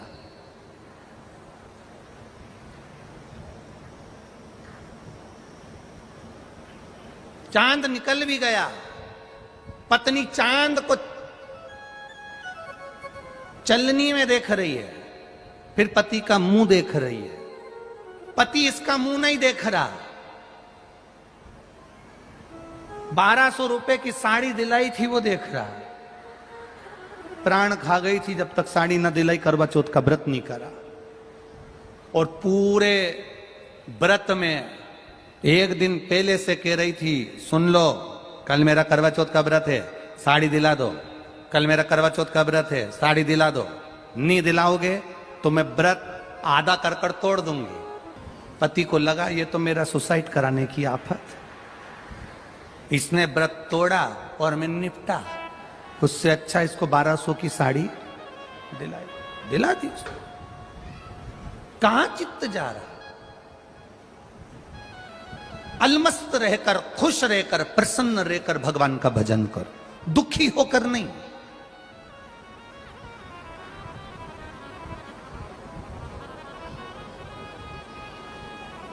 कोई मर गया, घर में रो रहे हो। कोई मर गया, घर के बाहर रो रहे हो। कोई मर गया, हॉस्पिटल में रो रहे हो। कोई मर गया, रोड पर चलते चलते रो रहे हो। पर हमारे यहां के विद्वान कहते हैं, कभी शमशान में किसी को रोते देखा है? जम के बोलो जरा। मुर्दे को आग लगाई जा रही है, मुर्दे को जलाया जा रहा है, चिता में आग लगाई जा रही है, और परिवार का कोई व्यक्ति रोता है तो उसको मना कर देते हैं, ये शमशान है, यहां रोना नहीं है। आग लगाते समय रोया नहीं जाता, चिता जलाते समय रोया नहीं जाता, शमशान के अंदर बैठकर रोया नहीं जाता। घर पर रो लो, हॉस्पिटल में रो लो, घर के बाहर रोड पर रो लो, तुम्हारी मर्जी पड़े गाड़ी में रो लो, लेकर जा रहे हो मुर्दे को तो रोड पर रो लो। पर शमशान में जब आग लगे, उस शरीर में, उस मुर्दे को जब जलाया जाता है, चिता में जब आग लगाई जाती है, तो शमशान में नहीं रोया जाता है। लोग पूछते हैं शमशान में क्यों नहीं रोते हैं? शिव महापुराण की कथा कहती है, वहां जगत का बाप रहता है और बाप के सामने रोया नहीं जाता। मां जगत का पिता रह रहा है, जगत का बाप रह रहा है, मां देव अधिदेव महादेव रह रहे हैं, शमशान में उनका निवास है, उसके सामने रोया नहीं जाता। जब भी शंकर के पास जाना, शिव मंदिर में जाना, शिवालय में जाना, शिव महापुराण में जाना, रोना मत, वहां प्रसन्न होकर जाना। जिंदगी में कितना भी दुख हो तो भी मंदिर प्रसन्न होकर जाना।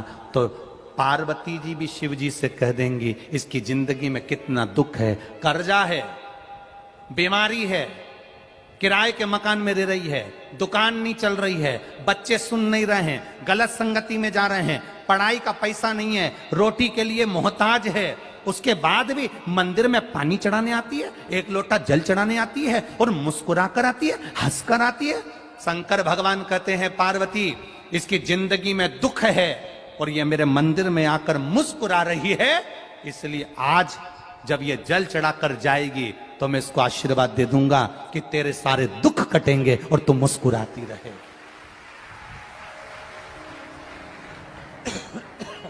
तेरे दुख कटेंगे और तू मुस्कुराती रहेगी। मैं आशीर्वाद दूंगा इसको, क्योंकि ये मेरे मंदिर में मुस्कुरा कर आती है, ये मेरे सामने मुस्कुरा कर आती है।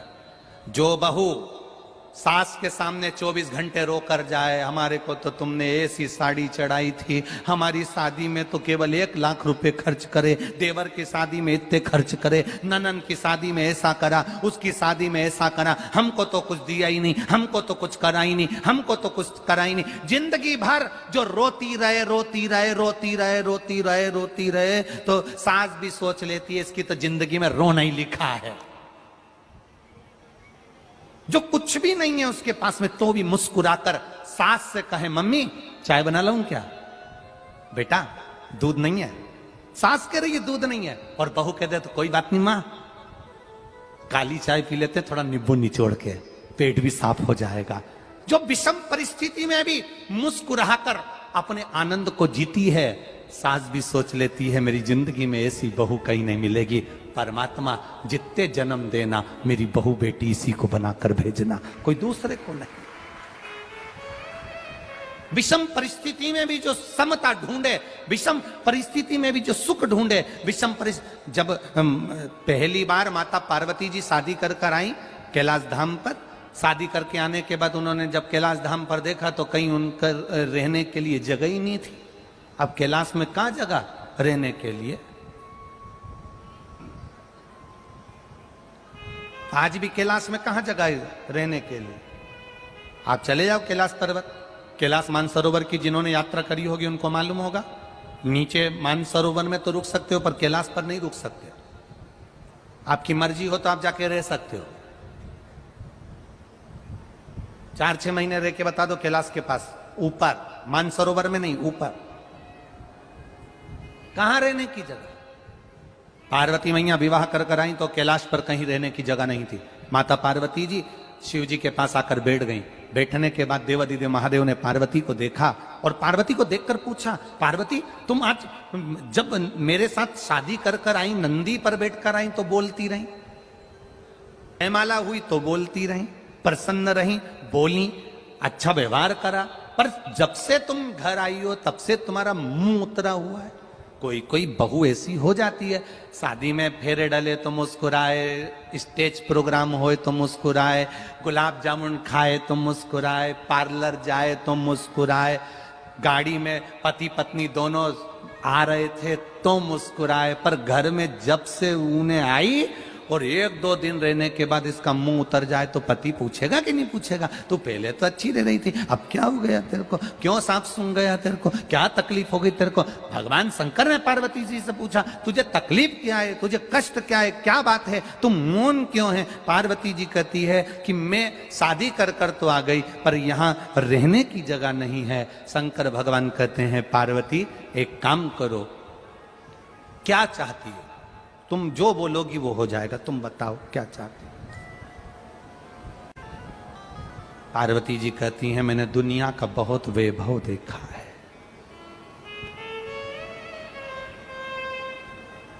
नाटक और फिल्म जैसा प्यार कभी अपने घर के लोगों से मत करना, क्योंकि नाटक और फिल्म में जो प्यार दिखाया जाता है वो केवल प्यार होता है, उसको प्रेम नहीं कह सकते।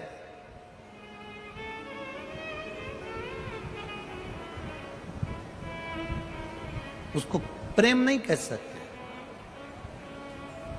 पार्वती जी बोली, मैंने बहुत वैभव देखा, बहुत। नारायण भगवान के यहां कितना सुंदर वैकुंठ है, ब्रह्मा जी के यहां कितना सुंदर सुख है, इंद्र के यहां कितना सुख है, अपने यहां तो कुछ भी नहीं है। तुम जैसा बोलोगी वैसा हो जाएगा। बोलो तुम्हें क्या चाहिए, बोलो। कुछ नहीं, बस रहने के लिए एक सुंदर महल बन जाए, इससे बढ़कर क्या चाहिए। विश्वकर्मा जी को बुलाया और बुलाकर सुंदर समुद्र के बीच में महल बनवाया। पर भगवान तो भगवान थे, उन्होंने जो लीला रची कि ये दूसरे का वैभव देखकर अपना वैभव मत बनाना, दूसरे का वैभव देखकर वैभव मत बनाना। लोग कहते हैं, किसी भांग पीने वाले से पूछो कि तुम भांग क्यों पीते हो, तो वो कहता है ये तो शंकर भगवान का, बोलो बोलो जम के, प्रसाद है, ये शिव जी का प्रसाद है, इसलिए हम पी रहे हैं। कोई गांजा पिए, उससे पूछो ये दम क्यों लगा रहे हो, गांजा क्यों पी रहे हो, ये तो भगवान शंकर भी पीते थे। तो अच्छा, शिवजी भांग पीते थे इसलिए तुमने भांग पीना चालू करी, शिवजी गांजा पीते थे इसलिए तुमने गांजा पीना चालू करा, ये तुम कहते हो। शिव पुराण में कहीं नहीं लिखा कि शंकर ने भांग पी की गांजा पिया। शिवजी भांग पीते हैं इसलिए हम भांग पी रहे हैं, शंकर भगवान गांजा पीते हैं इसलिए हम गांजा पी रहे हैं। तुम शंकर जी की होड़ कर रहे हो कोई कोई ऐसा है कि उसने जटा भी बना ली, हम शंकर का स्वरूप में रहते हैं, कोई के हम चंदन लगाते, कोई के हम रुद्राक्ष पहनते, कोई के हम शंकर के स्वरूप में रहते हैं। शंकर जी भांग पिए तो हम भांग पीते, शंकर जी गांजा पिए तो हम गांजा पीते हैं। तो मेरा निवेदन है, शंकर जी विष भी पीते हैं, पी लो, वो काय को छोड़ रहे। शिव शंकर भगवान तो विष भी पिए है ना, तो पियो।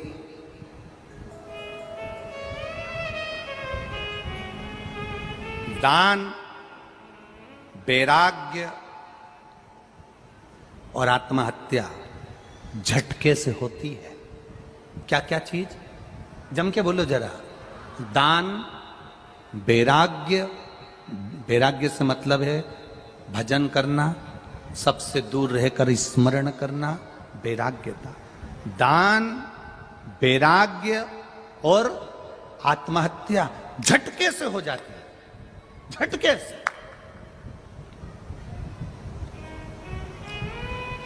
आत्महत्या करने जा रहे हो, मरने जा रहे हो, और मरते मरते एकदम विचार आ गया, मेरी पत्नी और बच्चे का क्या होगा। नहीं मरा, वापिस आ गया, और विचार ही नहीं करा और मर गया तो मर गया। एक कटोरी चावल लिया, एक 10 रुपए लिए, 50 रुपए लिए, 100 रुपए लिए, 500 रुपए लिए, 1000 रुपए लिए, दान करने के लिए। विचार आया मन में, टीवी पर कथा सुन रहे थे, मोबाइल पर कथा सुन रहे थे, यहां बैठकर कथा सुन रहे थे, और मन में आया मेरा भी मन करता है कि 500 रुपए, 50 रुपए, 100 रुपए, 200 रुपए में दे दूं। बस तुमने विचार करा और मन से हाथ में मोबाइल आया और तुमने दिया, या बैंक में गए या कहीं गए और दे दिया तो दे दिया। और फिर विचार आया कि मैं दान करूंगा, और मन में आया कि मुझे दान करना है, और दान करने जैसे ही चला, इतने में मन में आया कि अब मैं थोड़ा 7 दिन की कथा पूरी सुन लूं, इसके बाद दान करूंगा। इतने में मालूम पड़े 500 रुपए पल्लू में बांध के लाई थी दान करने के लिए, आखिरी दिन दूंगी, आखिरी दिन दूंगी, आखिरी दिन दूंगी। इतनी मालूम पड़ा 7 दिन में ना जाने किसने पल्लू भी खोल लिया, लेके भी निकल गया। अब रो रही, मैं तो दान करने के लिए 500 रुपए लाई थी, पड़ोसन से कह रही मैं 500 रुपए लाई थी दान करने, तो करे नहीं। आखिरी दिन करती, आखिरी दिन 7 दिन निकाले, ये जिंदगी के 7 दिन। शिवपुराण कितने दिन की, भागवत कितने दिन की, जन्म कितने दिन में हुआ अपना, रविवार, सोमवार, मंगलवार, बुधवार, गुरुवार, शुक्रवार, शनिवार, रवि, और बस ये 7 दिन। विवाह हुए तो फेरे कितने डले, 7।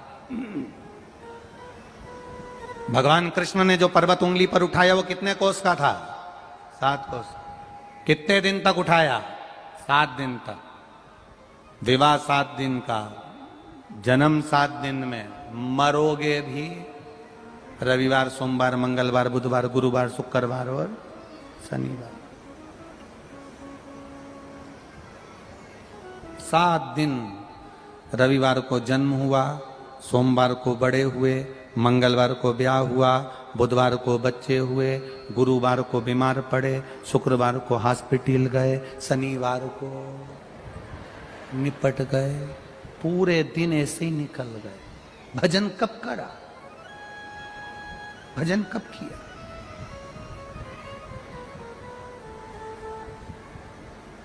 दिन गए, समय गया, समाप्त हो गया।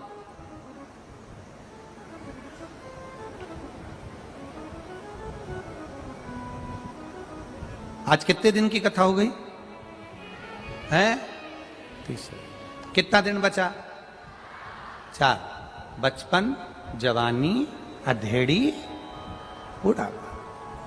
बस 4 अवस्था के 4 दिन रह गए हैं, बचपन, जवानी, अधेड़ी और बुढ़ापा। कल कथा का 4था दिन रहे खुशी मनाना। कल हमारा बचपन, मतलब कल हमारा बर्थडे दिन है। कल अपन सब पैदा हुए, सब पैदा हुए। बचपन, जवानी, अधेड़ी और बुढ़ापा। 4 अवस्था का पहला दिन चतुर्थ दिवस की कथा है, पैदा हो गया।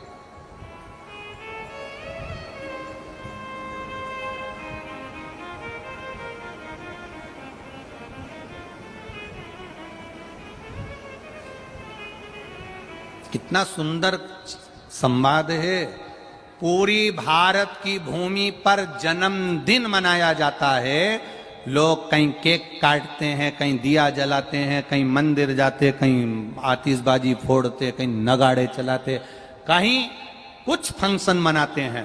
पूरी भारत की भूमि पर दुनिया के लोग जन्मदिन मनाते हैं, पर मेरे देव अधिदेव महादेव की नगरी काशी में मरण दिन मनता है। जो मरता है उसकी खुशी मनती है। भारत की भूमि पर दुनिया की सब दूर जन्मदिन मनेगा, पर मेरे शंकर की भूमि काशी विश्वनाथ की धरा, जहां मरता है कोई तो खुशियां मनाई जाती है। खुशियां।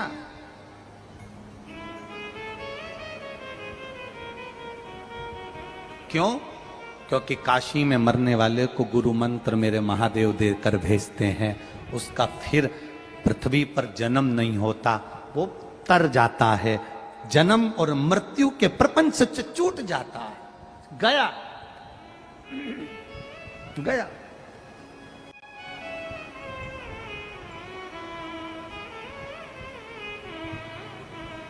जन्म और मृत्यु के प्रपंच से वो छूट गया।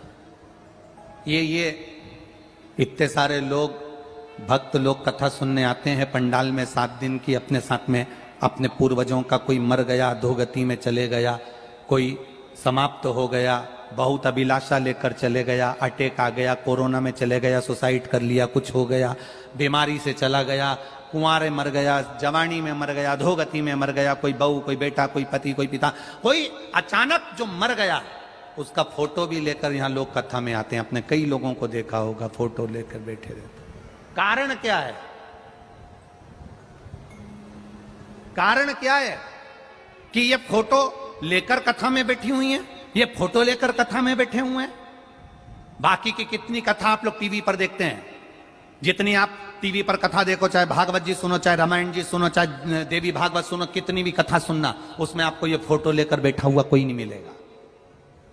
अपने अपने पूर्वजों का, अपने अपने पितरों का, अपने अपने घरे गए हुए जीवों का फोटो लेकर किसी कथा में कोई नहीं मिलेगा। केवल एक शिव महापुराण में लोग फोटो लेकर बैठे रहते हैं। उसका कारण क्या होता है? क्या कारण? केवल एक कारण, जो पार्वती जी से महादेव ने कहा था, पार्वती ये तुम रुका, जो चंचुला को कथा सुना रहे हैं, ये तुम रुका जो चंचुला को कथा सुना रहे हैं, ये कथा कोई साधारण नहीं, जिसके जजमान आप और हम बनकर बैठे हैं। ईश्वर जी गोरा जी बनकर, गणा और गोर बनकर बैठे हैं। सुनो पार्वती, जिस स्थान पर शिव महापुराण की कथा होती है, जो उस कथा को श्रवण करने के लिए जाता है, उसके घर के जीव उसके साथ कथा श्रवण करने के लिए पहुंचते हैं। जब कथा पूरी हो जाती है तो उन जीवों का कल्याण अपूर्व हो जाता है। अपने आप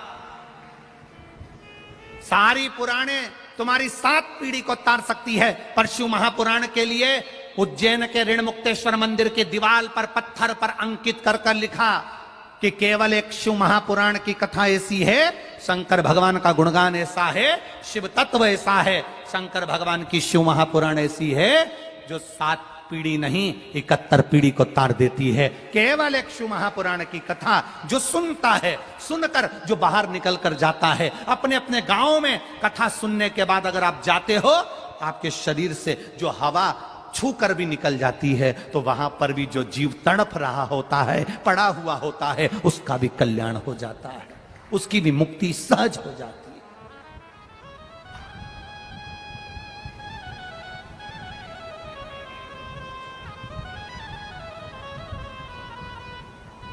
महाराज,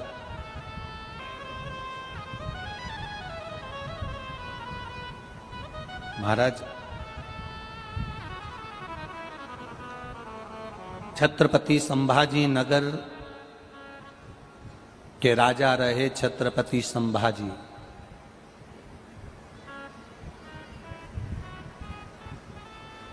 जितना कष्ट छत्रपति संभाजी महाराज ने नहीं झेला होगा, उससे 1000 गुना ज्यादा कष्ट छत्रपति संभाजी महाराज की धर्म पत्नी येसुबाई ने झेला था।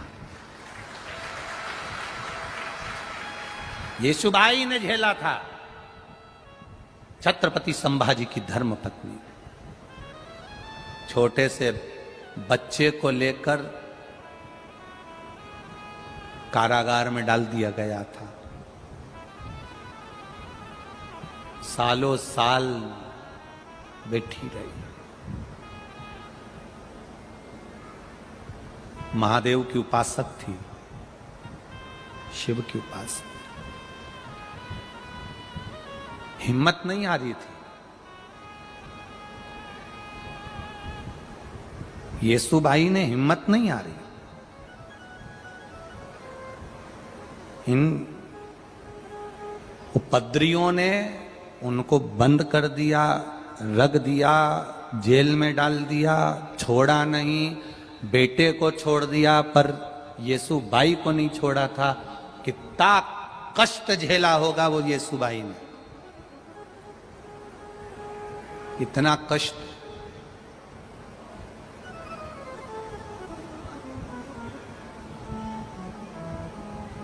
सारी दुनिया में सबसे ज्यादा बोल्ड, सबसे ज्यादा प्रबल, सबसे ज्यादा वीरणी, युद्ध में भी अग्रण्य रहने वाली और वक्त पड़ने पर छाती पर चढ़कर गला काटने वाली, पूरी दुनिया में कहीं ऐसी नारी नहीं मिलेगी जो महाराष्ट्र की रानी मिलेगी।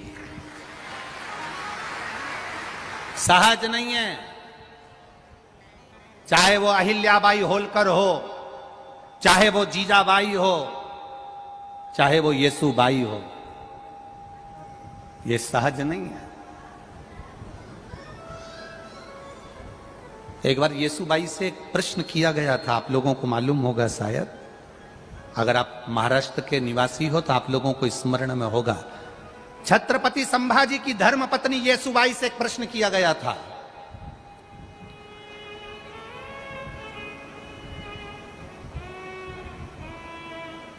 छत्रपति संभाजी की धर्म पत्नी येसुबाई से प्रश्न किया एक बार।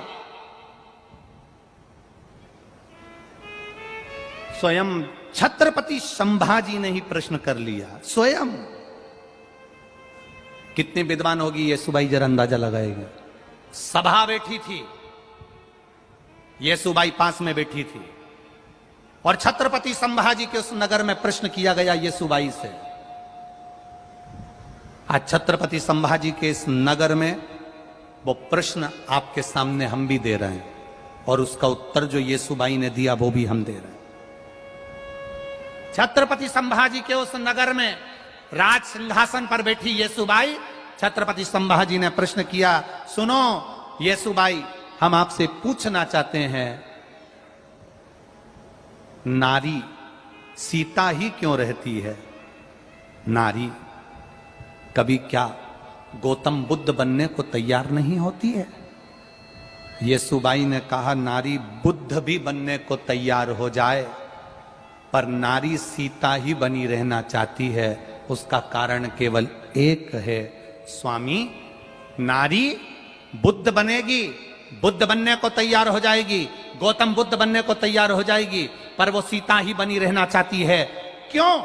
उसका एक कारण है, जैसे गौतम बुद्ध अपना घर छोड़कर चले गए, जंगल में चले गए, अगर एक नारी अपना घर छोड़कर चली जाती है तो लोग उसको ताना दे देकर मार देते हैं, ना जाने किसके साथ भग गई होगी, किसके साथ चली गई होगी। और अगर गौतम बुद्ध जंगल में रहने के बाद वापिस लौट कर आते हैं, अपनी धर्म पत्नी के सम्मुख में पहुंचते हैं, अगर एक नारी थोड़े दिन वन में रहने के बाद वापिस लौट कर आए तो दुनिया के लोग ताना दे देकर मार देते हैं, ना जाने किसके साथ रहकर आई होगी। इसलिए नारी बुद्ध नहीं बनना चाहती, नारी सीता, अहिल्या और नारी सावित्री बनना चाहती और अनसुईया बनना चाहती है। नारी के जीवन में बहुत कष्ट है, बहुत कष्ट। बहुत भारी जिंदगी होती है स्त्री की जिंदगी, नारी की जिंदगी। और बोल्डता भी बहुत रहती है, बहुत। ये औघड़ी है, कृपालु दयालु दाता। किया गया भजन खाली नहीं जा। पार्वती जी ने शिव जी से कहा, आप कृपा करें, मेरा मन है, मैं कैलाश पर तो आ गई हूं, पर मेरा मन है कि मैं इस कैलाश पर्वत पर जहां रहूं, नंदी संगी भृंगी जितने भी आपके गण हैं, ये सब जब कैलाश पर्वत पर आए तो कुछ ना कुछ भोजन कर कर जाए, ये मेरा मन है। कल आपको कथा में कहा था, अतिथि आए, मेहमान आए, बन सके तो उसको भोजन कराओ, भोजन नहीं हो तो जम के बोलो जरा पानी पिलाओ, पानी नहीं हो तो आसन पे बैठाओ, आसन नहीं हो तो मीठी वाणी दे दो, मीठी वाणी नहीं हो तो मुस्कुराहट के दो बोल दे दो, इतना भी बहुत है। माता पार्वती जी ने कहा, मेरा मन है कैलाश पर जो भी आए उसको भरपेट भोजन मैं खिलाऊं, ये मेरा मन है। एक जो बहू होती है ना, इसका बड़ा मन होता है कि कोई घर आए तो उसको मैं खूब खिलाऊं, अच्छे से रखूं। कई बार बेचारी भय के कारण, सास के कारण, परिवार के कारण कुछ बना नहीं पाती, खिला नहीं पाती। कथा में कहा था, ना बहू बुरी होती है ना सास बुरी होती है, दोनों बुरे नहीं है, दोनों के अंदर प्रेम है, दोनों के अंदर वात्सल्यता है, दोनों के अंदर करुणा है। केवल उनके कानों में जो कोई भर देता है, कुछ कह देता है, या वो कुछ गलत देख लेते हैं तो उनके मुख से निकल जाता है, हो जाता है कभी। शिव कथा कह रहे,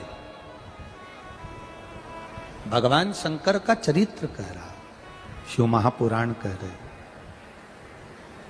पार्वती जी कहती हैं कि मैं जो भी मेरे कैलाश पर आएगा मैं उसका पेट भरकर भोजन कराऊंगी, आप मुझ पर कृपा करो। शंकर भगवान ने कहा, यहां पर नंदी भृंगी श्रृंगी गण जितने भी हैं सब तप साधना में लगे रहते हैं, किसी को भोजन की जरूरत नहीं पड़ती, और मुझे भी भोजन की जरूरत नहीं है क्योंकि मैं भी तप में लगा रहता हूं, मैं भी साधना में लगा रहता हूं। मानी नहीं पार्वती जी। ठीक है, पार्वती जी ने आज रसोई घर तैयार करा। विषम परिस्थिति में जिस कैलाश पर कुछ भी नहीं था, वहां पार्वती जी रसोई घर तैयार कर। थोड़ा ध्यान रखना, बहुत बड़ा बंगला देखकर शादी करना उत्तमता नहीं है, बहुत पेट्रोल पंप देखकर शादी करना उत्तमता नहीं है, गाड़ी बंगला देखकर बेटी की शादी करना उत्तम नहीं है। बेटी की शादी ऐसी जगह करना जहां बेटी का आदर हो, सम्मान हो, सत्कार हो और उसको इज्जत मिले।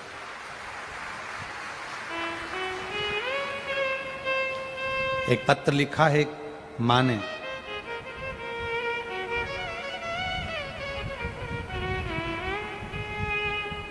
संगीता परेश खंडेलवाल,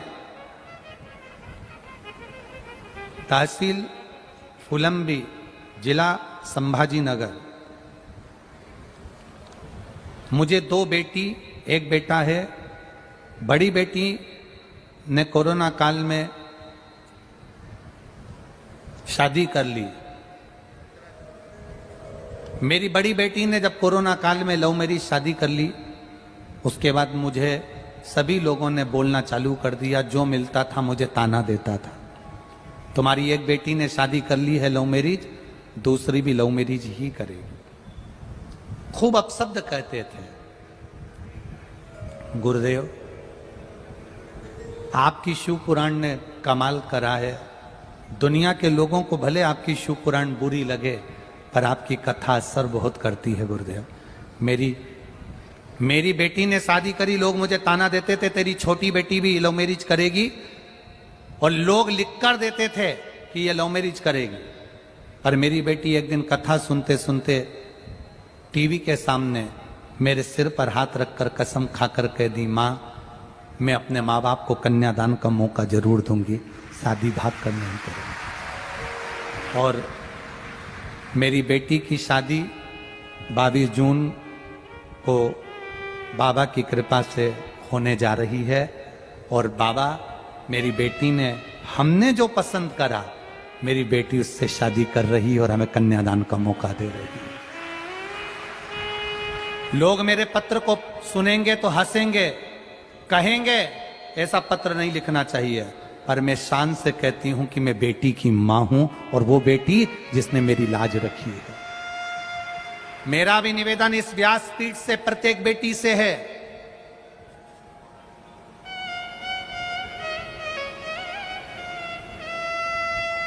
बेटा एक कुल को तारता है और बेटी 2 कुल को तारती है।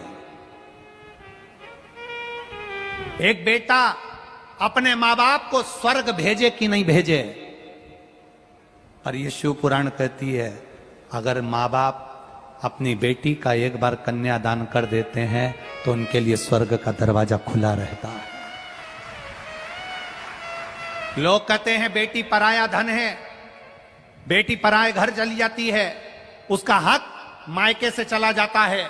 पर शिव पुराण कहती है, माता पार्वती का संवाद कह रहा है, माता पार्वती का चरित्र कह रहा है, जो बेटी अपने मां बाप को कन्यादान का मौका देती है,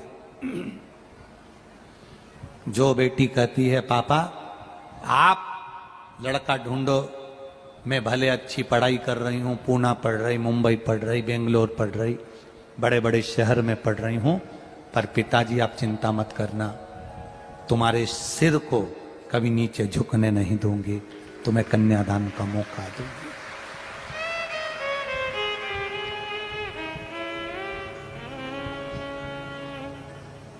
एक पिता का मान रखना बेटी, पिता की इज्जत रखे बेटी।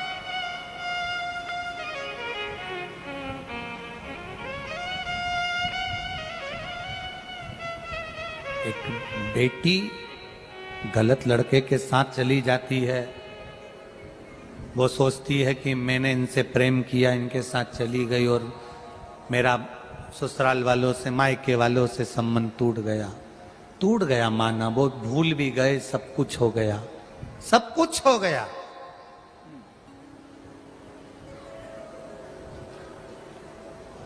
एक लड़के के स्वरूप को देखकर, उसका धन देखकर, उसकी गाड़ी देखकर, उसका स्वरूप देखकर, उसकी सुंदरता देखकर तुमने भले शादी कर ली, पर निवेदन इतना सा करूंगा, मरते दम तक तुम लव मैरिज कर तो लोगे, मरते दम तक अपने आप को कोसते रहोगे, पर किसी से कह नहीं पाओगे। मरते दम तक अपने आप को कोसोगे, बार बार कोसोगे। सनातन धर्म के अंदर विवाह करोगे, हिंदू सनातन धर्म की बेटियां हिंदू सनातन धर्म के अंदर विवाह करे, दूसरे धर्म के अंदर चले भी गए ना, थोड़ा बहुत देख दुखाकर अपने माँ बाप का सिर झुक भी गया, तुम्हें मुक्ति नहीं, मोक्ष नहीं, तुम्हें सुख नहीं है, रोगे जीवन भर। समझो, अपने आप को संभालो, अपने आप को, अपने आप को देखो। ब्राह्मण, क्षत्रिय, वैश्य, शूद्र, ये सब एक आनंद के साथ में, हम क्यों दूसरी जगह जाएं, हम क्यों दूसरी जगह।